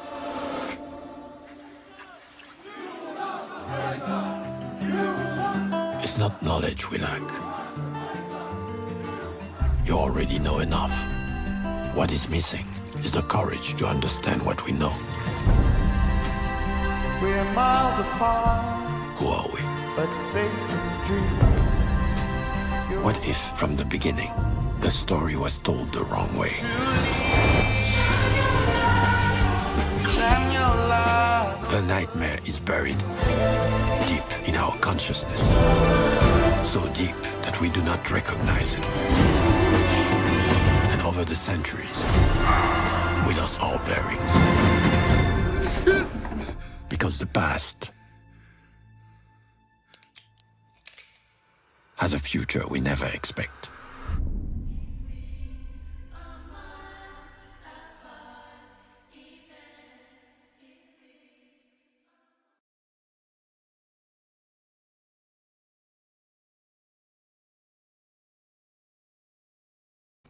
This preview was brought to you by the makers of Hennessy. You can get your VSOP, or your VSOP, or you can get your regular. Let's get this money. Money. All right, so that's a preview for next week, man. Which is that preview is powerful. Yeah, Rhonda. Oh, sorry, Rhonda. Wow, exactly that preview. All right, so I wanted to get to we always talk about quotables in the movies we talk about, and there was one in particular with the younger female cowgirl. Her name was I think it was Isha. Yeah, that's I it. believe. I don't remember what her name was. But what she said in the movie, which was simple, it was very simple, but she said to the effect that I'm trying to find the exact quote, but what she said is that good things. So one of those hard things come before good things. So it was a simple concept, but I think so many times we think, no, it's just good. It's just good without any hard. And I think that was important. I think for Caleb to hear that in the movie, and I think that kind of pushed it forward. So I thought that was a really good scene, and he was kind of learning, the tricks of the trade and learning. And he thought, kind of rewind back a little bit. When he told his dad Hart, like, okay, I want to ride horses. It's like he was trying to say, what do I have to do to like speed up the process? He was like, you gotta work the stables first. Just like when you are in a job, or just like when you're trying to achieve something, if you're trying to be a doctor, you got to go to school. First, you just can't automatically just run in and be a doctor. So I thought that was a good scene, and it all kind of introduced their relationship, because I know they were flirting back and forth and stuff like that. But Wilks, you want to touch on that? Yeah, I felt like it kind of reminded me of those summers that you have. You grow up and you go see that special somebody back at the the spot where you go hang out and school's done. And I thought that scene was pretty good. You got to have that. It looks like he had a better distraction versus than even though Smush, but Smush, he had his own thing, but it just, of course, unfortunately, sadly, the wrong way. But I think it was a good scene. I think that was a healthy distraction. Kind of refocus him on why he was really there, and not just, stay angry at his father the entire time. I think it was really good. I think it was done real well. Yeah. And Smush brought that up at the beginning. He was like, "Oh, you got a girl back home. Is that why you trying to rush and hurry up and get on?" He was like, "Nah." Yeah. So that was already kind of a prelude. Shout out to Vince Wright, sports governor. Thank you for tuning in. Anybody else wanted to touch on that? Oh yeah, I'm just going to use that as my quotable too. You got, because we live in such a microwave society that the kids don't even understand that you got to work, you got to wait, you got to go through trials and tribulations. You have to work the goal is riding a horse. You don't just walk in the door, hey, I'm riding a horse. It's like you don't walk in the door, I'm driving a car. So again, man, dog, this was some soul brother movie to me, man. Yeah. I mean, it takes you back from literally 158 years ago when we received our freedom to today. Yeah. It encompasses everything. Working in the damn stalls, taking care, doing Dawk, hit the nail on the head. You doing things that you will not receive anything for. Right. All you get is, I did that. Right. Because they standing there, I don't know, I'm gonna jump ahead. I hope this don't ruin one of your segments. They putting up the imaginary fence. He was the only person that could do what he did, which again, like I told y'all before, epigenetics allows you to pass down certain gifts that you don't even know you have. And again, it goes back to what Dawk said again. You got stuff in you, and Will said it too. I'm letting you tap into things that you don't even know you have. Right. Mm-hmm. And it's, man, Dawk, this was awesome, man. I mean, again, I want to, Vince, shout out to Vince Wright. I don't want Vince thinking this is Glory or a Soldier Story, one of these epic movies. It was just a good movie. Yeah. It was, man, I love this movie, man, for real. Yeah. I mean, this gonna be at least in my top 20. It ain't gonna be a Glory or a Devil in a Blue Dress, but it's LA Confidential, but it's in the honorable mention. You know what I mean? It's just, it was so, you know what, man, and I'm gonna be quiet after this. This is one of those movies that, how we have, like when you watch Will Ferrell, we go, oh, that's one of them crazy white boy movies. Or if you get Bridges of Mountain County, that's one of those white love stories. This is one of those, now we can say, this is, I might be able to say this, y'all can correct me, please. This is like it's one of those black movies. Because it wasn't hood. Right. It wasn't overly hood. It was just people getting a glimpse inside of Black America. And I believe people from other cultures, if they're intelligent and they're watching it to enjoy it, they get a peek inside of who we are. Right. Yeah, that's right, man. So a couple of things on that. First of all, when she said first come hard things, then come good things, I was told once, and almost knocked me out of my chair, is I was told, in order to be comfortable, you must first become uncomfortable. And they gave me a series of examples on how that is in life. In order to be comfortable, you must first become uncomfortable. So again, hard things first, good things later. So I thought that was super, super significant. But again, based on true to life events. So we're giving America a peek inside of true life events. This is who we really are, not that portrait you've been given, that portrait you've been shown, that portrait you've been force-fed for hundreds of years as to who we are. This is who we are.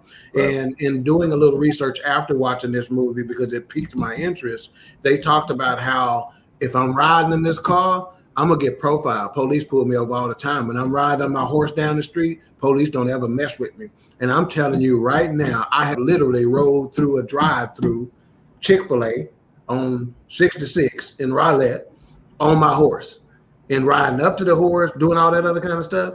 Police is like stopping. Hey man, holler at me. Where you keep your horse at? Where all that other kind of stuff. It's a different kind of reverence and respect, because how many, since the outlaws days, right? How many jokers you gonna see on a horse that's out doing up to no good? Generally, them some pretty good folks. Generally, Yeah. Plus, you're not gonna do no drive-by on a horse. You ain't gonna get away.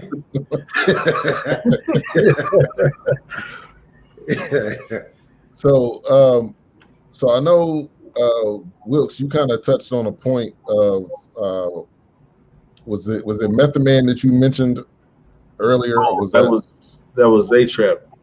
HRap. So kind of touch on Method Man's character, which Method Man is an underrated actor, man. Mm-hmm. Underrated, right. Very underrated. He is on that. You could put him on that level of rapper turned actors back and forth, because he's got variety too. He's done different roles that people would be like, oh, I didn't know he was in that. He was in a movie with Adam Sandler. It was called Cobbler. I mean, the movie wasn't really that great, but he played a role in it. Like Adam Sandler, it was his package deal that he probably had with Netflix. But HRap, go ahead. Method Man. The reason I like Method Man's character so much is, again, it goes back to the communal thing. It shows us that if we have people who look like us in the community wearing badges, when we make mistakes, they can go, hey, you big dummy, or do what Method Man did. I know your daddy. I went to school with your daddy. Let me take you out here to show you what we used to do. And then Method Man himself, man, Clifford Smith, shout out to Clifford Smith, man. He is kicking behind and taking names on this acting thing, right, man. Now shout out to Hip Hop Nation, man. Yeah. Because Meth is killing it, man. That just shows the fact that rappers are not all thugs, and rappers are not just people that just came off the street and they just happen to fall into rapping. Like they have aspirations for things they want to do. DMX was a prime example. The movies DMX was in, that's another example there. And he's done, for, like I said, a variety of different roles. That's one thing I respect about Method Man too. Now, this is anybody else wanted to touch on that? No, yeah. Remember earlier I mentioned that Method Man did have a cut on the soundtrack of this movie, and I was just with HRap. Yeah, he's quietly the quiet storm right now, because he is taking care of business. And I'm interested. When you think about it, Method Man. I want to know the story behind your name, even, because your name has some significance right now. And he's okay. Go for it. Method Man is a karate character. Okay. All of them are named after different kung fu movies. Old Dirty Bastard is a kung fu character. Okay, that's right. Speaking of the series on that, wasn't that fantastic? Did you see the series on them, man? Oh, there's a series about them, man. That's right. The Wu-Tang series. That's right. That's right. Yeah. I'm a hip hop junkie, bro. I'm a hip hop crackhead. Yeah, so that makes sense. That's right. Yeah, but he's strong, man. Variety of roles. He's got some range, to say the least. But you know what? This is it, like I may touch on this Saturday, but I did touch on this Saturday after my show. I had this brother on there about health and wellness, and I mentioned and Method Man hammers this home. When people commit crimes in our community, I don't blame the people anymore. I blame the government. And it may sound crazy to people, but the government is there to provide opportunity for people. And if the opportunity isn't there, you don't blame the person who didn't have the opportunity. You blame the person who didn't put the opportunity there. Imagine if other men, young, poor, disenfranchised men, and I'm saying men and women. I don't give a damn what you look like. Men and women who could be Method Man, but they live in financially disenfranchised community. They don't have a theatrical program in their elementary and high school. They don't have, like me, I'm a debater by nature. Just imagine if I would have had a debate team in my high school. I could potentially be an attorney. So yeah, I'm just looking at Method Man and saying, man, this is just another example of poor people getting screwed. Yeah, that's a great point. That's a great point. All right, so throughout this movie, like I really thought it was well done. Now, Idris Elba again as another guy with quality roles, range, and everything. Dawk, what did you have to say? What did you want to push forward for our man Idris? No, I was gonna hate on him a little bit, but you really can't, It was a publicity stunt, but no, you can't hate on him, man. I done seen the dude in so many different roles, man, and I think HRap mentioned it earlier. It may have been you, being about the, him being able to fit right into whatever accent he needs to fit into, and early on, before his, movie roles had picked up in quantity, you could see the quality there in a very few roles, but now he's expanded and he's widened his range, in the types of roles that he's playing, and he's nailing all of them, see, back in the day, back when I was, back in the day, so a cat taught me one time. This was when Blockbuster Video was out, if y'all remember them, right? And we used to go pick movies out and stuff like that. And that joker used to just go turn the back. He didn't even read the title and that. He just used to go look at the back of all the movies. I'm like, man, what you doing, man? He goes, I'm trying to see who in it, because who in it gonna tell me whether it's good or not. He can pick up. So now you can look a movie, Idris Elba in it. Oh, gone. It's worth your time. Watch it. Oh yeah. That's the highest compliment I can pay to you. Yeah. And for the record, if you see Fred Williamson, put that movie down. Yeah, black exploitation movies, as they call. Oh my God, yeah. Fred Williamson is he can't play dead in the cowboy movie. Oh man. Now with the with the young man, Caleb, when he kind of had that scene where it was almost like like Will Smith in Fresh Prince, like, why you don't love me? Like, why was that? Right. Why did it have to be that way? Picket fences. That's what that reminded me of, Yeah. You don't like me. Right, exactly. Or Wilks or HRap, one of y'all want to touch on that scene? Oh, yeah, no, I just thought it was one of those moments where, I like I said earlier in the book, the mom had to pretty much put her hands on him and say, you don't understand, you don't know. But he's already made up this image of this person. I mean, I guess he would still consider this man, but he's just already assumed that he didn't hate him or he didn't like him or hated him because you didn't call, you weren't around, you didn't stay around. You don't know if he didn't call or not. Maybe that message wasn't passed on. It was just really one of those things where he had to find out, really like the meat of the situation. And I think even in the scene where the HRap had to kind of stand and sit there. And well, he stood there and you saw that big swallow he took. You know, he's kind of like, okay, fair enough. You know, maybe I approached it wrong, but I'm still gonna stand my ground. I still got rules, and you're gonna respect me. But I'm gonna drop something on you that you're not aware of. When he went into that whole Coltrane segment, and he told him, he's like, he was one of the most achieved men that did it without his father. So if I'm gonna name you after anybody, you know, give me that right to name my son. If I'm not gonna be around, at least let me stamp him, you know, with that name. And I immediately thought about 40 years a prisoner. You know, when he said, "Oh, you know why you look like me? Because I'm your daddy. This is why you have my name." You know, it's like, allow me to give you that much. You know, so it was just one of those things where it's like, you can think I didn't hate you, but I named you. Your mother gave me that much space, that much time and love in that moment. You're walking around with a name I gave you, and you don't even know the backstory. But you think I hate you. You know, so I think it was just like I said, this movie had a bunch of layers. You know, it's just really good. I liked it. It didn't have to be over the top.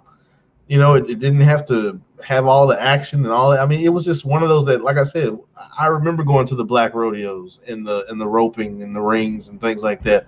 That stuff just brought back memories for me, and seeing that and spending summers with my dad, and, you know, my son spending summers with me because he's acting an ass or something like that. So, you know, it's just one of those things where all of it just hit home for me. So, you know, it's just one of those things. Exactly.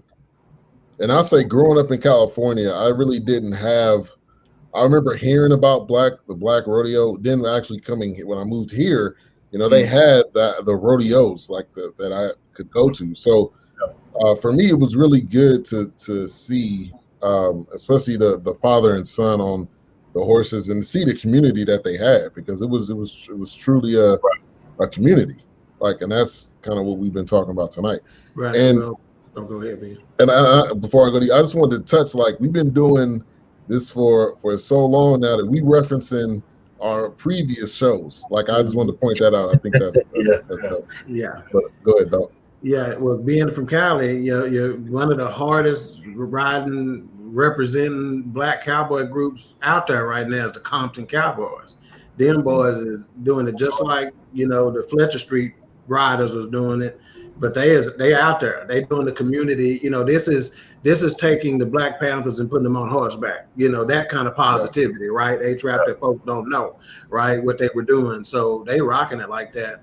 But yeah, I done been in that situation before, especially if you've been, you know, to where, you know, your son comes to you and they're like, why come every time you see, you know, the kids that stay with their mama, they other brothers and sisters, why you always sharing them with gifts? Why you always spending so much time with them? Why you always, because they only see them in the summertime. You with me. So when the prodigal son return, of course I'm gonna kill the fatted calf for him. Of course I'm gonna give him my good roll and my best ring, because I don't see him, but you with me every single day. You get what I have daily. You know, you may take it for granted, you may miss it, but you get it every single day. So when I see that nephew that I don't see very often, when I see that niece I don't see very often, when I see, of course I'm gonna pour into them, you know, because I'm pouring into you every single day, even when you are asleep. Right, we having a church right now, like they used to do. When you come, the doors are now open. The doors are now. Come on down front and give the Lord your hand. You're right. So one other point that I wanted to make and for us to talk about is like the Fletcher Street Cowboys is, because I'm looking at this article, it says what's next, and actually they're currently developing the Fletcher Street Urban Riding Club, and they have a GoFundMe. So this is and they've already raised $231,000. Wow. So this, and I think that's the good thing about movies like this. It not only brings attention to what happened in the past, but now it says, what can we do in the future? Right. And how can we instill this in kids right now, like in Philly, and teach them these things? So I don't know if you guys heard about that or seen that.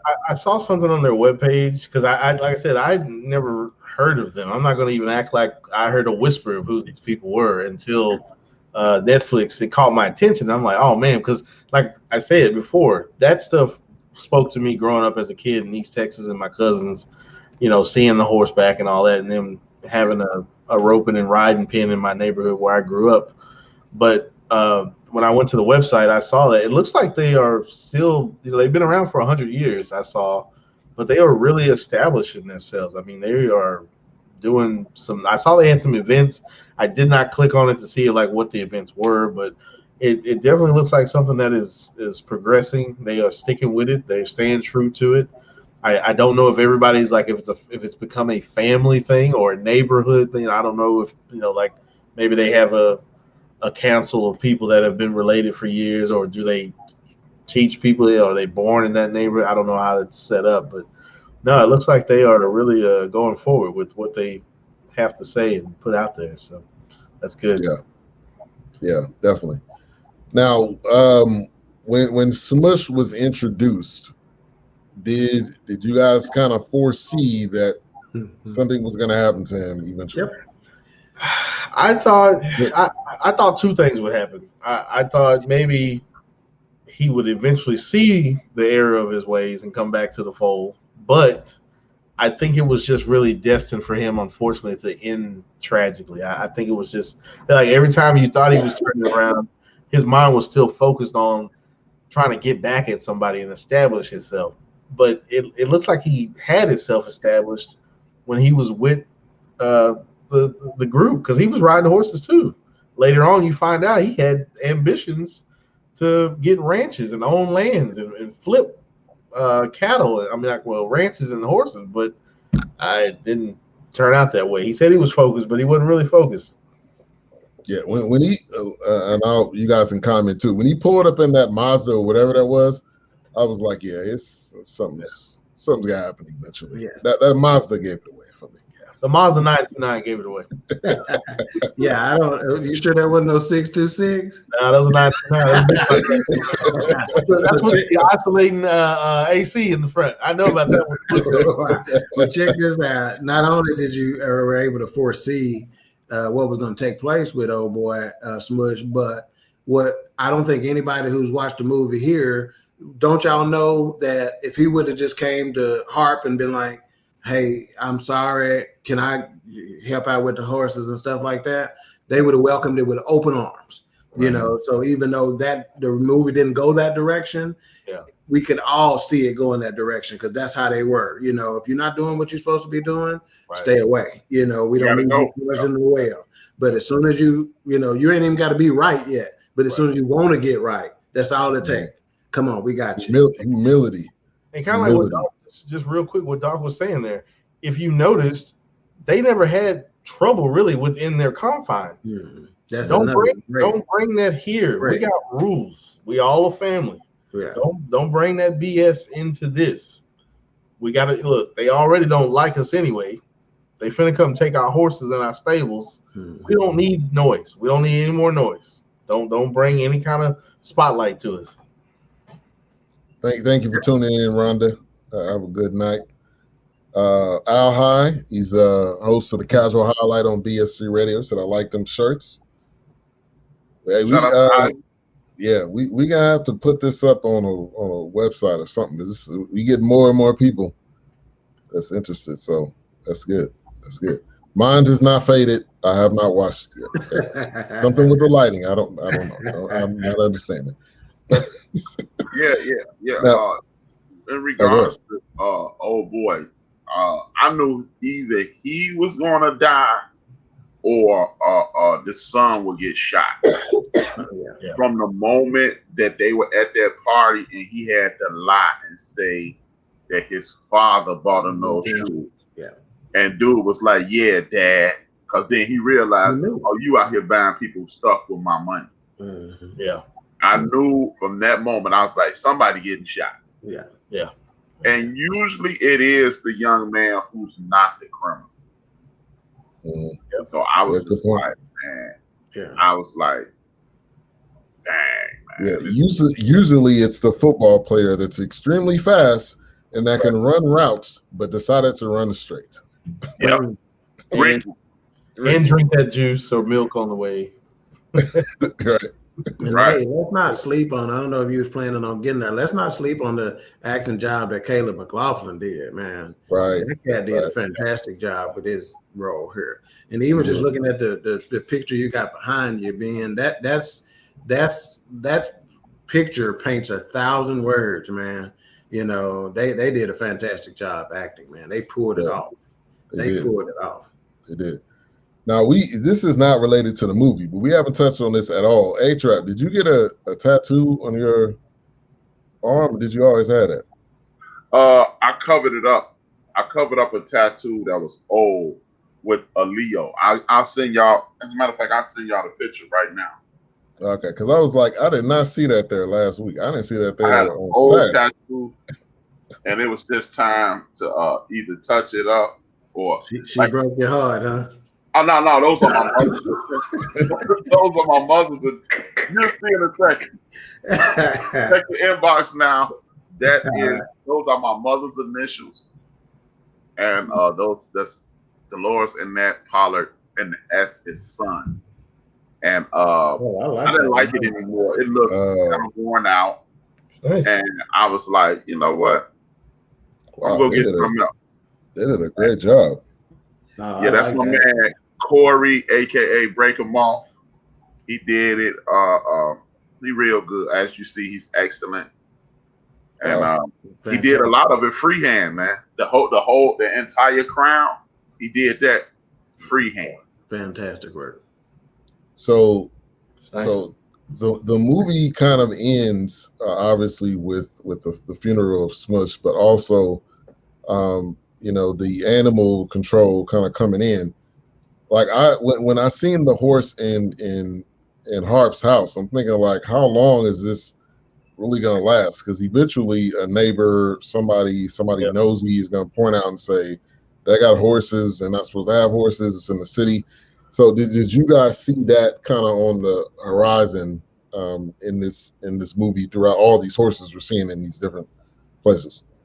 I feel like it would happen. I mean, like I said, every time a black community or black people, we want our own piece of what has not been given to us. And once we achieve that, whether it be bare minimums, whether it be, middle class, whatever, it's just one of those things. Well, look, I got my corner. I'm opening my bank. I'm opening my businesses. I'm teaching these kids. I'm protecting or policing my own community. You have an issue with that. So, like I said, in this movie, they didn't really seem to have any troubles. They didn't seem to have somebody out of line within their own ranks. So it's just one of those things where you knew they were just waiting for the smallest thing to happen. And here they come. Well, we got to take your horses. Well, we're just looking for something to bother you, to be down here, to harass you. So I had a feeling it was gonna come eventually. They set it up. They set it up when they had the lady come down earlier, and they started talking about malnutrition. Malnourished horses. And again, I'm gonna tell you, that's a pet peeve of mine. I hate seeing a skinny horse. Horses wasn't meant to be skinny. Unless they're Arabian, and that's the real deal. But anyway, I'm serious, but those quarter horses, they wasn't meant, and I looked at them, I'm like, they some good looking horses, great markings, et cetera, et cetera. But yeah, they set that up early saying that, she said something about malnutrition. And again, they looking like, man, these horses eat before I eat. Right, really.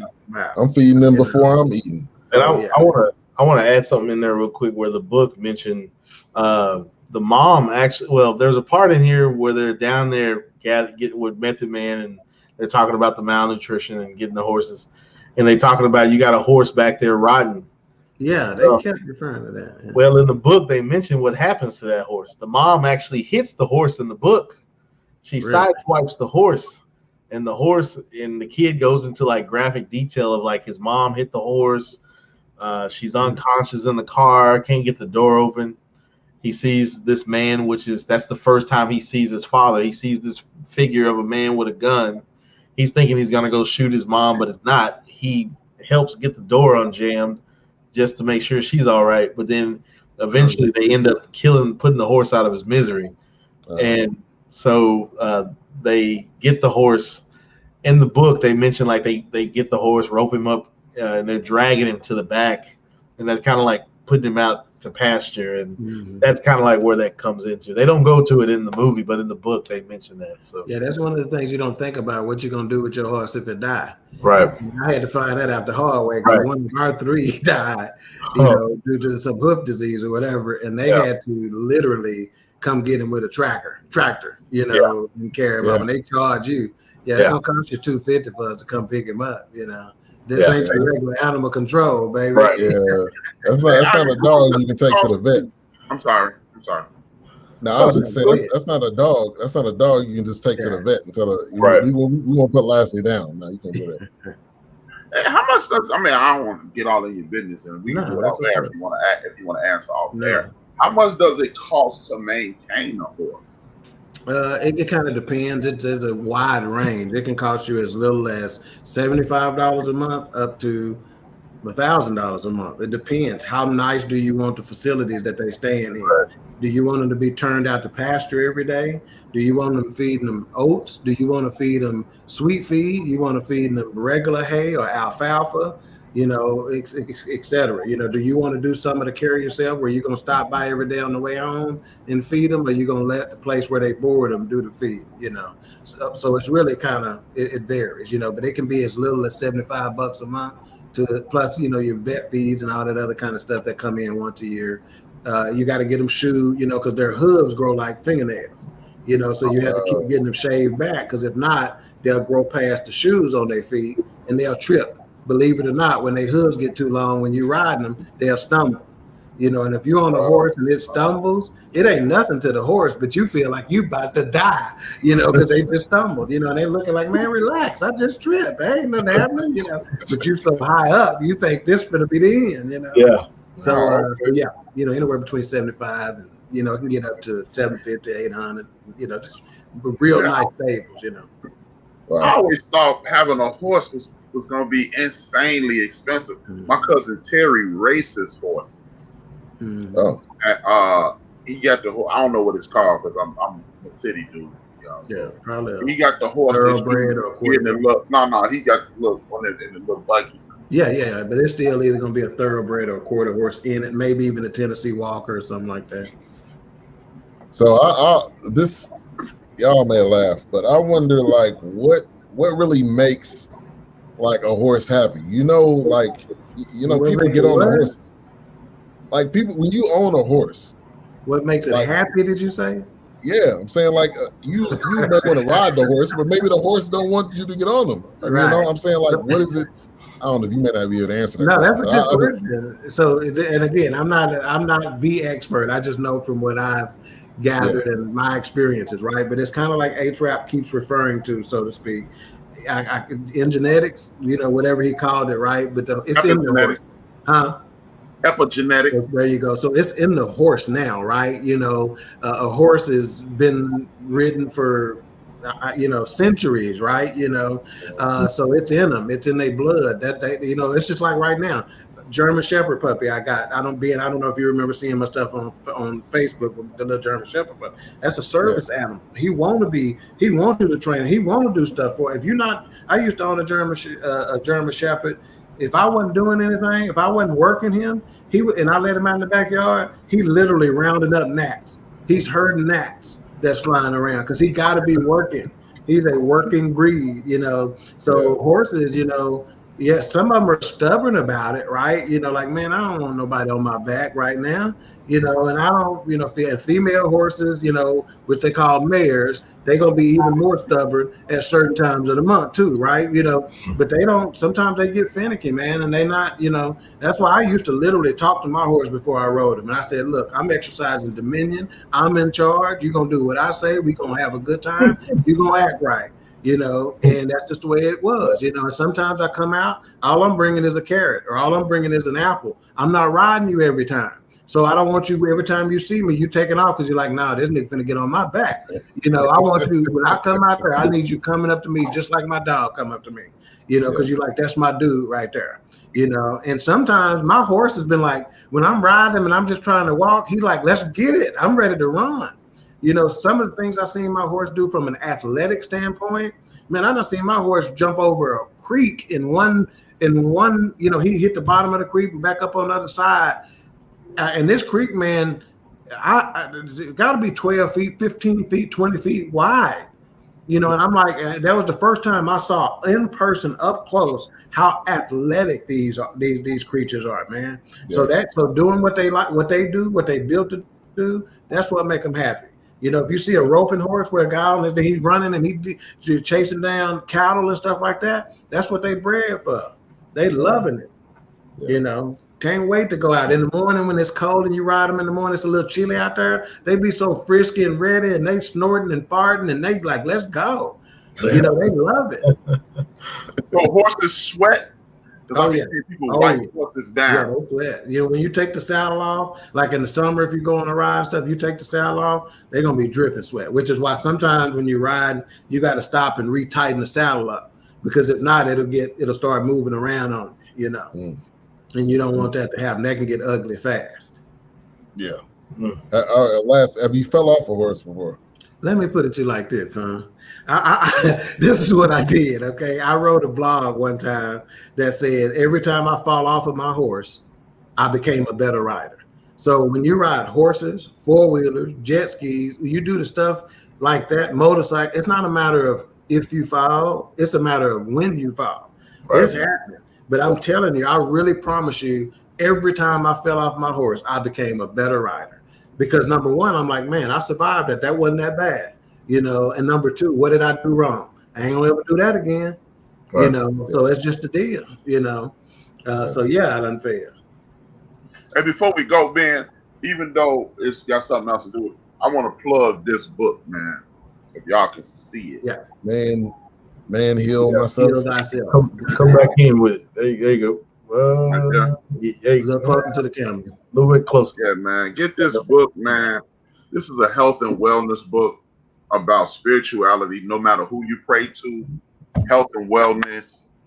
And like the dude was saying, he's like, how when we are hanging out with our friends, we go, pour a little liquor. We pray and pour a little liquor for the people in here. He said you should pray before you drink your water. And then you have blessings inside of you. I'm with that, man. Man, if y'all want to see somebody very interesting, tune in to the show from Saturday. He was on my show Saturday. His name is Supernova Sloan. He's health and wellness. He's a former military vet. He's a vegan, bodybuilder, a rapper. He's a good dude, man. If y'all go check that out, man, yeah, I think y'all will really enjoy it. The show from Saturday, good dude too. On top of it, he's a good dude. All he talked about was making your life better spiritually and physically. Mm-hmm. He said if you get a better, you feeling better about yourself, you get a better spiritual. If you gotta, and then you just get healthier from that. He said you feed you pour libations. That'll make you identify what you haven't done. Don't beat yourself up. A lot of people do things wrong. He said continue to hydrate yourself. That'll put you in a better state. And as you continue to get healthier, you'll move and improve. And he used these Kemet rules of life, 46 laws of Kemet in this book, and it is truly the prequel to the Ten Commandments. It's where they got the concept of the Ten Commandments. Wow! And if I could find it real fast, it reads just like the Ten Commandments. He gives you workouts. He gives you, here we are, 48 laws coming. I will not do wrong. I will not steal. I will not act with violence. I will not kill. I will not speak unjustly. I will not cause pain. I will not waste food. I will not lie. And it goes on and on. Wow, that's what's up. And I just want to say, HRap, I don't know if it was last Tuesday or the Tuesday, but you had a gentleman on from, I think he was out. It was last Tuesday, Al Lewis. Wow, man. Great show, man. He has a program called the Underground Railroad. Great show. Man, that brother was awesome as well. Man. He was bringing some stuff full circle that was just awesome. I mean, that was good stuff. It was good. And I put the latest episode with Supernova Sloan in the comments. So if you're on Facebook, Twitter, or YouTube, you can click on that link. Also, make sure to like, subscribe, click that bell on his channel. That brings us towards the end of the show. So let's give it our mic rating. So out of 5 mics, HRap, I'm going to go to you first. 4 mics. Okay. I can go with that too. I felt like I said, a lot of that hit home for me growing up. I mean, yes, I definitely will say 4 mics.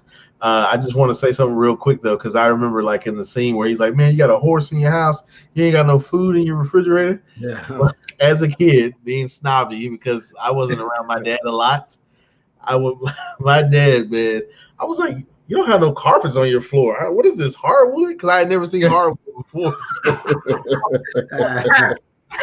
I was like, "What is this? They don't have no carpet." See, I grew up with my grandma and my mom, so we had carpet throughout the house. But you know, my dad, man, he didn't like that too much, man. He was like, "Man, look how they come over here acting like he too good. He don't know what hardwood is."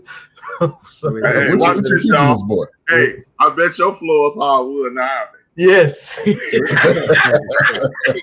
Yeah. Full circle.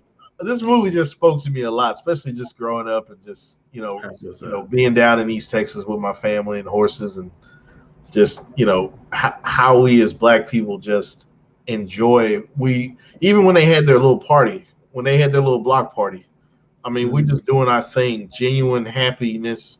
We don't want no trouble. We not bothering nobody. Right. We can all get along and work through whatever we got to work through. And this movie, 4 mics, definitely. I mean, it just really hit home with me. So. Yeah, and I think that goes back to too, like nothing is too big to be solved, to sit down and logically solve something. Right. All right. So, Dawk.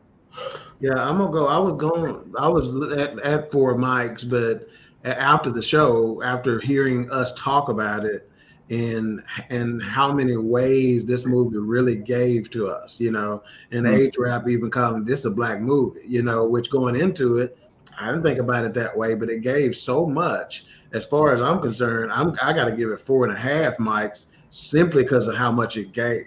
Not from a cinematic perspective, not from or whatever. And that's why I'm telling you right now, going forward, and this right here, I'm telling you, when we get a promo trailer, I'm telling you right now, we review movies in a way that nobody else is reviewing movies. Right. This ain't no Siskel and Ebert review. Right. This is your hometown review, no matter what town you come from. Yes. And I'm gonna agree with Dawk. I'm gonna go with 4.5 too, because I think it was so much meat in it. It wasn't like superficial. It wasn't a documentary, because I read this review this person made. It would have been better if it was a documentary. No, it wouldn't have been, because it was you're getting actors that are portraying things that did happen, and it gives you a better sense. And if you just had the actual guy that was doing it, piecing it together like a documentary. So I had to go with that. Big too, man. To Isha and the guy in the wheelchair, I forget his name, and them real Fletcher Street riders, and they did great jobs acting, man. I thought they were first time job acting. Yeah, I thought they were. I thought the guy in the wheelchair was an actor.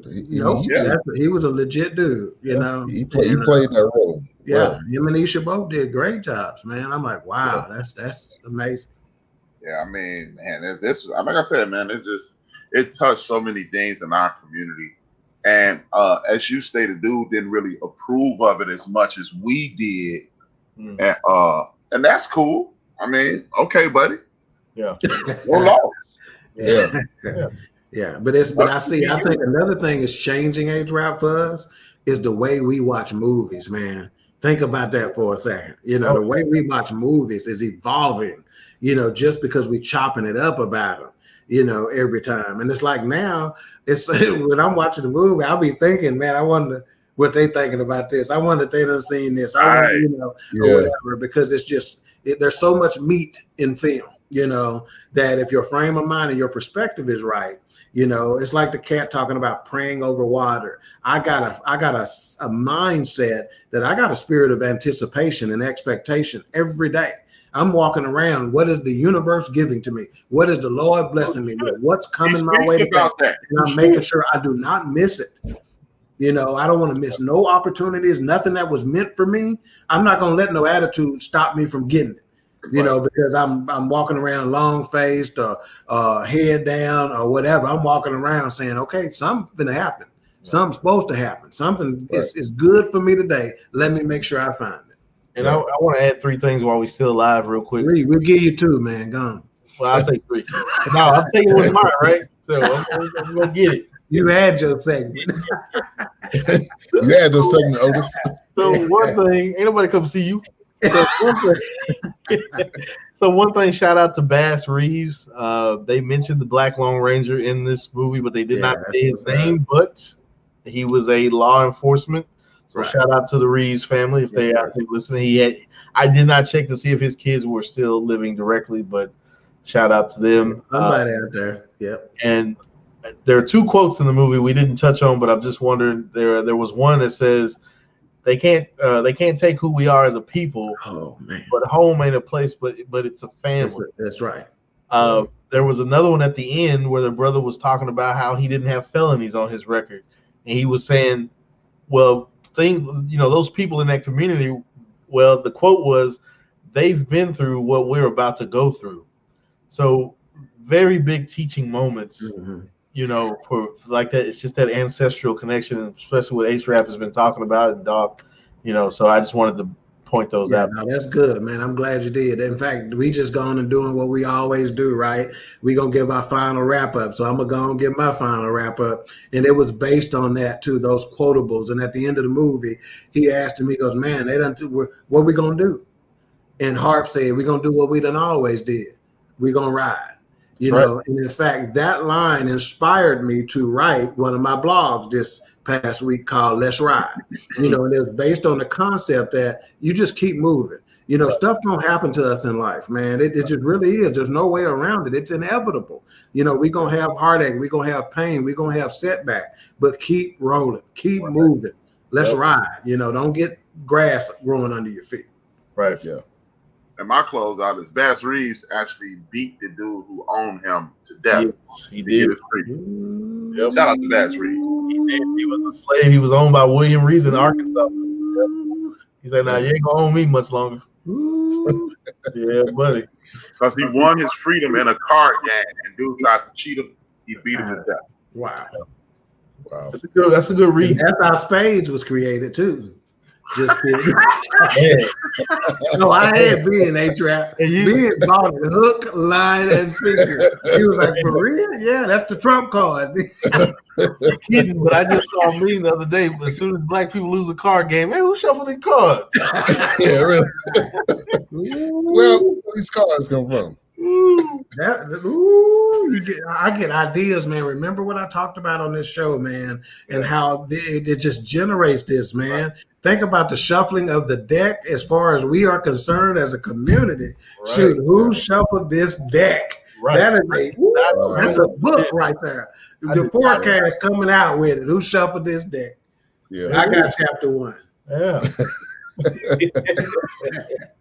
So I'll finish it up. Last thoughts. I thought it was a well done movie. I think it was needed because it gave a perspective that we don't see all the time.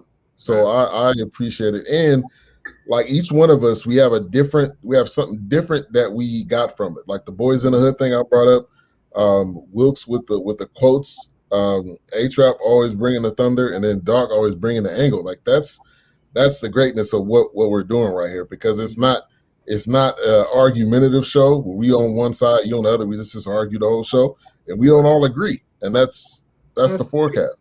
Yeah, that's what it is. All right, so thank you everyone for tuning in tonight. All of the listeners, the viewers, those of you watching after it's over, thank you. Make sure to like, subscribe, click that bell. HRap, we can bring it to you to close us out officially with the closeout. You always know, dream those dreams and man up and woman up and live your dreams, because life without dreams flows in black and white. Life with dreams flows in technicolor surround sound. And if I owe you something, I ain't got it. And if you need it, get it from God. Peace. Get it from God.